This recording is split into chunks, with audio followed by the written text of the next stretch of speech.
The night traffic roared past, but no one noticed the pale young woman struggling on the sidewalk, her wheelchair tilted, one wheel broken, groceries spilling into the gutter. Drivers honked, people walked by, but nobody stopped. That was until a single dad pulled his truck over, his little boy pressing his face to the glass, whispering, "Dad, she needs help." What happened next would set off a chain of events neither of them could have imagined. Before we dive in, drop a comment with where you're watching from and don't forget to hit subscribe for more videos like this. Let's begin. "Hold on, Mom, I've got you," Jason called, jogging toward her. The young woman's eyes glistened, part embarrassment, part desperation. Her dark hair clung to her cheeks, her hands trembling as she tried to straighten the fallen groceries. I'm so sorry," she stammered. The wheel just snapped. "I can't." Jason crouched, steadying the chair while his son Ethan, about 7 years old, rushed to gather apples rolling into the street. Jason's voice was firm but gentle. "Don't apologize. You're not alone anymore." Her name was Rachel, early 30s, single mom. Her daughter's photo peeked from a worn wallet clipped to her chair. She bit her lip, afraid to trust kindness. Too many people had treated her as invisible. Jason's rough hands worked with precision. "Wheels bent, but I've got tools in the truck. Give me 10 minutes, she blinked. "You'd really stop, just to help a stranger?" Jason looked up, sweat shining on his forehead from the nearby streetlight. "I know what it feels like when nobody sees you." "Tonight I see you." Ethan tugged on Rachel's sleeve with a child's honesty. "My dad fixes everything. Even me when I break my toy cars." A soft laugh escaped her, cracking through the tension. For the first time that night, her fear loosened. Jason patched the wheelchair, his fingers steady despite the uneven concrete. When he finally straightened, Rachel tested the chair, smooth, balanced, like nothing had ever happened. Tears brimmed in her eyes. "You don't know what this means to me," she whispered. "I've been turned away more times than I can count. But you stopped." Jason brushed his hands clean on his jeans. "Sometimes the world only needs one person to care. Tonight, that's me." As Rachel wheeled away with a shaky smile, Jason didn't realize how much that single act of kindness would echo, because by sunrise, his quiet street would be flooded with cameras. Reporters shouting his name, neighbors staring in disbelief, and Rachel. She wasn't just a struggling mom. She was someone who carried a truth powerful enough to turn Jason's world upside down. The pounding started before sunrise, first a single knock, then a chorus of doorbells, then the rumble of vans. Jason shot upright on the couch, heart chewing at his ribs. Ethan shuffled in wearing dinosaur pajamas, hair wild. "Dad, why are there people on our lawn?" Jason peeled back the curtain. A flood of cameras glinted under the early pink sky. Boom mics bobbed like fishing poles. A woman with a sleek bob and perfect posture shouted to someone off screen, "We go live in 30. Another voice, "Is this the guy? The single dad who fixed the chair?" He swallowed. "Buddy, stay by me. Don't open the door for anyone." The doorbell trilled again. And again, "Mr. Cole." A polite voice called through the wood. "Rachel's here. She asked us to wait until you're comfortable." Jason blinked at the name, felt his shoulders loosen a notch. He cracked the door. Rachel sat in a ride share at the curb, window down, no makeup, hair in a simple knot, a yellow hoodie swallowing her shoulders. No cameras pointed at her. She'd told them to give space. She lifted a hand in a small wave that said, "You're safe. Can I come in?" she asked softly. Jason opened the door wider and motioned her inside. Ethan stuck close, half hiding behind his dad's leg. Rachel rolled over the threshold, glancing back at the crowd with a grimace. "I'm so sorry about this. I tried to keep it quiet, but it took off." Jason's jaw tightened. "What took off?" She exhaled, stomach deep. "I posted about last night. I didn't show your face or the house. I just wrote, 'One person stopped. Find him for me so I can say thank you properly.' I thought maybe a few neighbors would share it." By midnight it was everywhere. Ethan peered up. "Are we famous?" Rachel gave him a gentle smile. "I hope not. Famous is noisy." Then she turned to Jason, voice low. "I wouldn't have done it if I'd known it would get this big. But Jason, what you did mattered. People needed to see it. He rubbed a palm down his jeans, the old fear waking up, the kind that comes when the rent's due and the world's watching you count change. I'm a mechanic. I don't do microphones. Then you don't have to, she said. Let me talk. The doorbell rang again. Jason flinched. This time the voice was edged with command. Jason, it's Rick. You better get out here. Jason winced. His boss, Rick Burke, owner of Burke Auto and Tire. The man who reminded Jason every payday that good deeds don't pay invoices. The man who'd got Jason's hours last month because customers don't love sob stories. Jason stepped onto the stoop. The crowd parted like a living sea. Rick planted himself at the bottom of the steps, red-faced and flanked by a reporter already mic'd. What's all this circus? Rick barked. You planning to use this for handouts? Thought you had a shift in an hour. Jason met his eyes. Quiet, steady. I'll be there. Rick squinted past him. You're the woman from the video. He forced a showman's grin at the cameras. I hired Jason, real heart of gold type. We do charity work all the time at Burke Auto. Free tire rotations for veterans last Memorial Day, remember? He aimed that last line at the reporter. Jason felt the heat rise in his neck. He remembered Memorial Day, how he'd volunteered his day off, only to be told it wouldn't count toward overtime. He remembered Rick laughing, "Be grateful I let you hand out flags." Rachel's expression cooled. She wheeled forward, professional poise sliding into place like a visor. I appreciate community-minded businesses, she said, voice clear enough for the mics. But last night wasn't branding. It was human. Jason made it human. The reporter leaned in. Rachel, our audience wants to know, who are you? People are calling you the woman in the chair, like you appeared out of nowhere. A hush rippled across the lawn. Rachel straightened. My name is Rachel Hart. I'm a single mother, and I run a non-profit called Second Step. We repair, refurbish, and deliver mobility equipment to families who can't afford it. Last week, our storage facility was vandalized. We lost dozens of chairs. Insurance will help, but not fast enough. Cameras clicked. Rick's showman grin faltered. I was out late last night, Rachel continued, trying to salvage a chair for a mom who needed it by morning. The wheel gave out on the sidewalk. People walked past. I don't blame them. We're all carrying something heavy. But one person stopped. Jason's kindness fixed my chair so I could fix someone else's life today. That's not a story about pity. That's a story about infrastructure. About who we choose to be for one another. The reporter blinked, almost surprised. So the viral post is a call to action, she said. And I've got one more thing to announce. She turned in her chair and looked up at Jason like she'd been waiting to say these next words all night. Second Step is launching a mobile repair program. Vans that bring tools to the curbs where life actually breaks down. We have funding. We have requests. We have 1,000 broken wheels across this city and 0 mechanics who understand both engines and dignity. Until now, every lens aimed at Jason. Jason, Rachel said, I'd like to hire you, full-time, market rate plus benefits. You'd lead the program, help train volunteers, and design better street-side fixes. Not as charity, as partnership. Your son will never have to worry about whether the world sees his father. Ethan's small hand slipped into Jason's. From the sidewalk, Rick erupted. Oh, come on. You're going to poach my guy on my time? He's scheduled for a brake job at 9. The crowd bristled. Rachel kept her voice level. No one's poaching. I'm offering a future. He's free to say no. Jason felt the ache where old pride and new possibility collided. He thought of Ethan's backpack with the broken zipper, the stack of unpaid medical bills from the night his ex bailed and didn't come back. He thought of all the good deeds don't pay invoices jokes that had taught him to keep his head down. He looked at Ethan. What do you think, buddy? Ethan's eyes were bright as coins. Do we get to help people every day? Yeah, Jason murmured, the word catching. I think we would.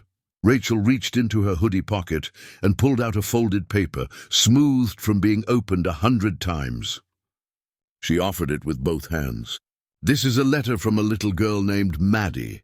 Her mom sent it last month after we repaired her chair.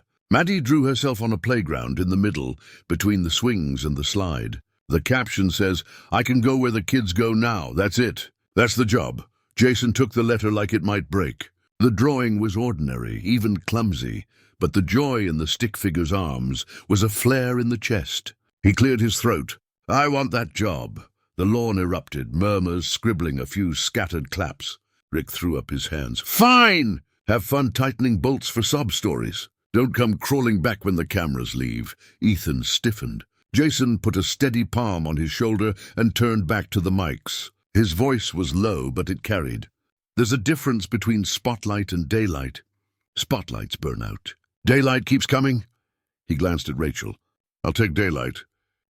The reporter stepped forward, sensing a sound bite. "Jason, one last question. Why did you stop last night when no one else did?"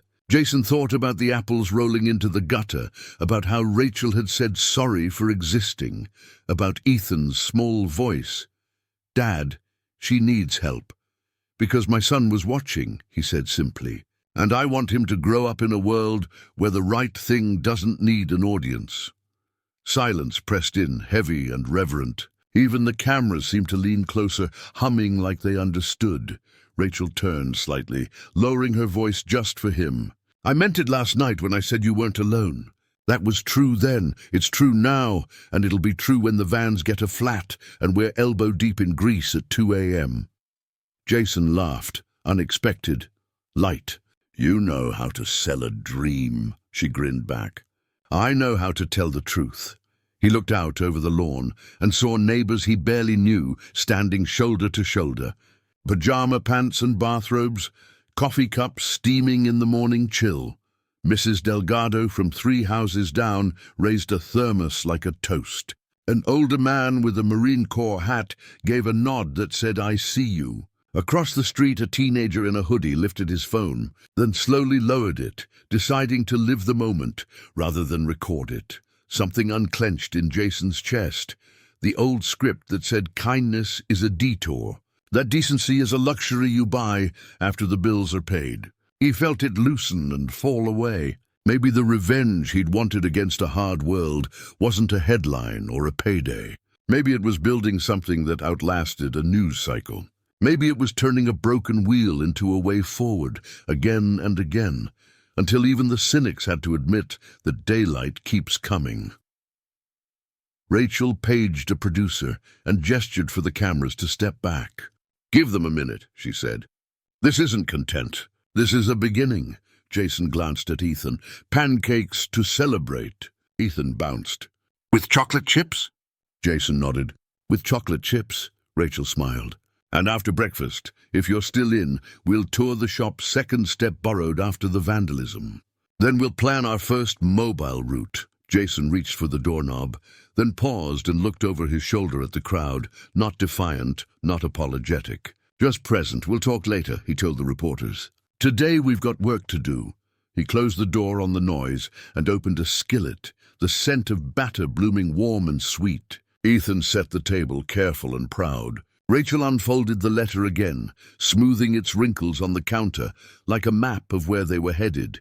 Outside, the cameras waited. Inside, daylight filled the kitchen. And for the first time in a long time, Jason felt the future arrive like a van with new tires, ready to roll.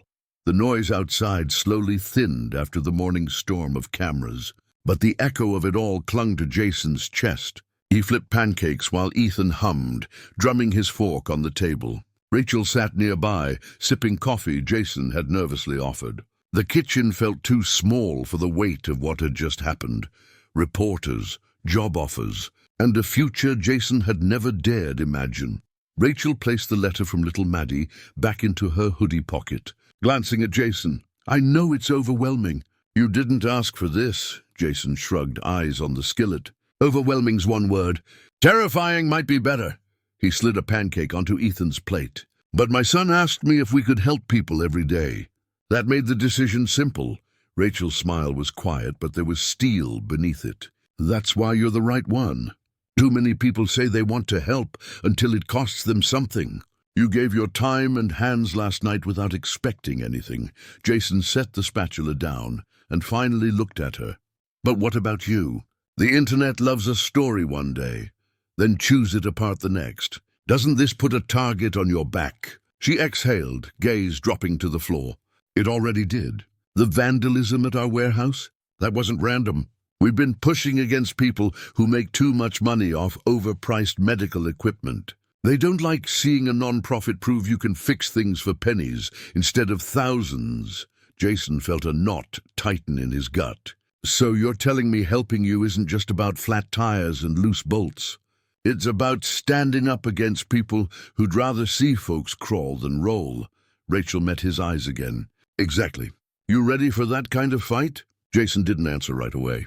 Ethan munched pancakes happily, oblivious to the storm curling between adults. Jason reached over and brushed his son's hair back. I've been in fights before, not with fists, with survival. Bills, bosses, nights where I wasn't sure what we'd eat in the morning. If this fight makes sure another kid doesn't watch their parent cry over a broken chair, then yeah, I'm in. Rachel's eyes softened, glimmering with something that wasn't just gratitude. It was relief, maybe even faith. By noon, the three of them stood outside an old brick garage Rachel had turned into a temporary headquarters. The metal door screeched as she rolled inside. Jason stopped short. It wasn't just a workspace, it was chaos trying to hold itself together. Bent wheels leaned against the walls, rusted parts filled buckets, and a folding table groaned under half-disassembled chairs. A handful of volunteers moved between stations. A teenage boy tightening bolts, an older woman labeling boxes, a man in paint-stained coveralls sorting donated parts. When Rachel entered, all heads turned.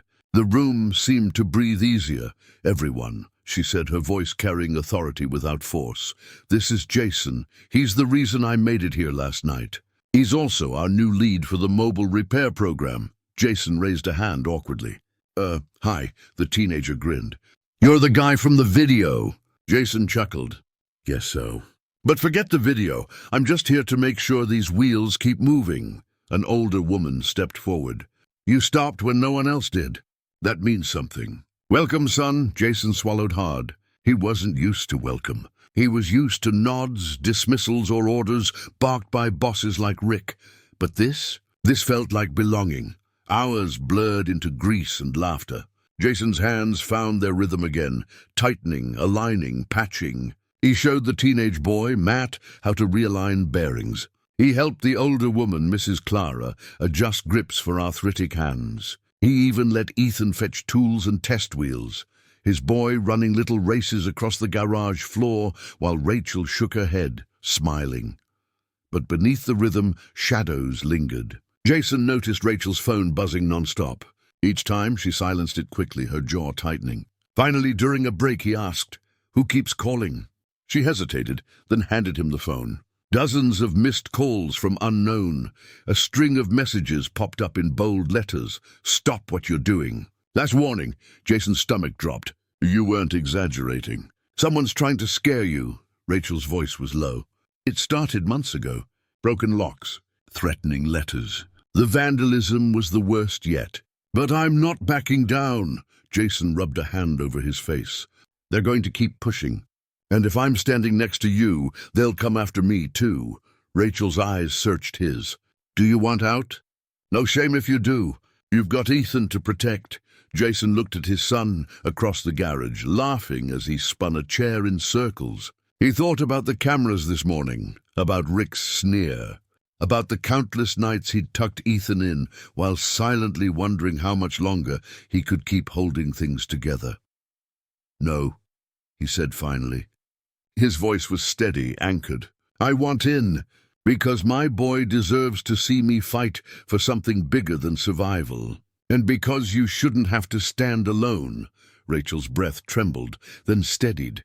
She nodded. Then we'll face it together.